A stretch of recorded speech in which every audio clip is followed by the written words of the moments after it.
Et si vous étiez devenu indispensable? Non pas parce que tout repose vraiment sur vous, mais parce que vous n'arrivez plus totalement à lâcher. Dans cette capsule résonance du podcast Coach-moi si tu peux, je vous propose de regarder cette hyper présence managériale qui fatigue en silence.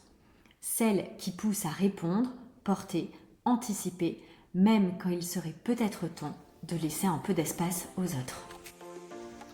Bienvenue dans Résonance, le nouveau format court de Coach-moi si tu peux. Je suis Linda Bernard, coach, formatrice et créatrice d'outils d'auto-coaching pour les managers, les RH et les collectifs de travail. Dans mes accompagnements, il y a souvent des moments qui restent en suspens. Une phrase dite presque en passant, un silence un peu plus long que les autres, une fatigue qu'on minimise ou encore une tension qu'on a tellement l'habitude de porter qu'on ne la voit presque plus. Et très souvent, c'est là que quelque chose d'important commence à se dire. Avec ce format résonance, je vous propose une capsule supplémentaire mensuelle pour mettre de la lumière sur ces situations professionnelles que l'on traverse parfois en mode automatique. Pas pour tout analyser, pas pour donner une recette toute faite, mais bien sûr pour faire un pas de côté, écouter ce que la situation raconte et repartir avec une action, une question puissante, concrète, parfois inconfortable, mais surtout très utile. Quelques minutes ensemble pour faire résonner autrement ce que le quotidien nous fait parfois porter en silence. Bienvenue dans Résonance. Ce qui me frappe souvent chez certains managers, c'est leur capacité à tenir, même fatigués, même rassurés, même quand intérieurement quelque chose commence déjà à manquer d'air. Ils, elles, continuent à répondre, à soutenir, à absorber, à rassurer, à porter énormément de choses pour les autres. Et honnêtement, pendant longtemps, cela ressemble presque à une qualité. On les décrit souvent d'ailleurs comme des personnes très investies, hyper fiables et toujours présentes.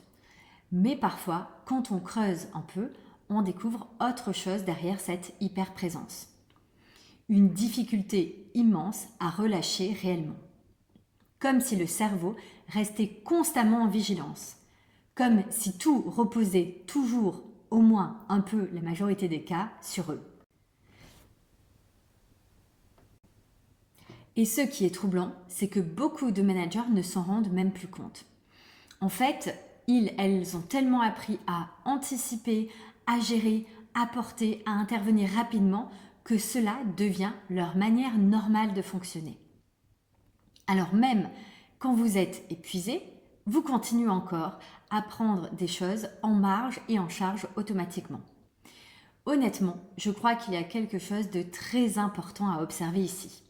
Parce que parfois, la fatigue ne vient pas uniquement de la quantité de travail, elle vient aussi du fait de ne jamais vraiment réussir à quitter intérieurement son rôle. Comme si le cerveau gardait toujours une part de lui mobilisée, disponible, en alerte. Ce que je vois très souvent dans les accompagnements, c'est que beaucoup de managers ont énormément de difficultés à laisser les autres chercher une réponse par exemple, à laisser un silence exister ou encore à laisser une difficulté ne pas être immédiatement résolue. Comme si intervenir rapidement était devenu presque automatique, presque rassurant. Alors progressivement, elles deviennent indispensables, mais souvent au prix d'une énorme charge mentale invisible. Je crois qu'il y a une question très importante derrière tout ça. Quand est-ce qu'aider, soutenir, porter, manager finalement a commencé à prendre autant de place dans votre manière d'exister au travail?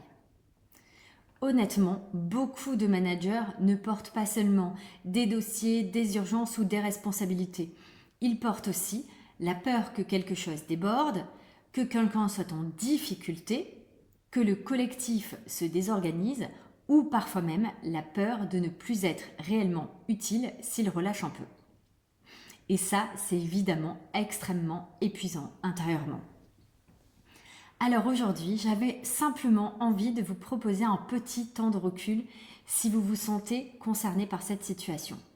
Ce temps de recul, il n'est pas là pour culpabiliser évidemment, Il n'est pas là pour devenir moins humain, bien sûr, mais peut-être pour remettre un peu de conscience sur ce que vous prenez automatiquement en charge. Je vous propose cette semaine un exercice d'auto-coaching. Vous allez simplement observer les 4 situations suivantes. Première situation, les moments où vous intervenez immédiatement. Seconde situation, ce que vous portez mentalement sans même vous en rendre compte. Troisième situation, celle où vous avez du mal à chercher et à laisser les autres chercher les réponses seuls. Enfin, les moments où votre cerveau reste encore mobilisé alors qu'il pourrait peut-être relâcher un peu. Parce qu'au fond, la vraie question n'est peut-être pas comment continuer à tenir, mais plutôt qui serais-je aujourd'hui si je n'avais plus besoin d'être indispensable en permanence. Merci d'avoir écouté cet épisode Résonance de la gamme Coach-moi si tu peux. Peut-être que le plus important aujourd'hui n'est pas de tout changer immédiatement, mais simplement de commencer à y voir avec un peu plus de clarté. Prenez bien soin de vous, de vos proches et de vos équipes. On se retrouve très bientôt pour un prochain épisode Coach-moi si tu peux.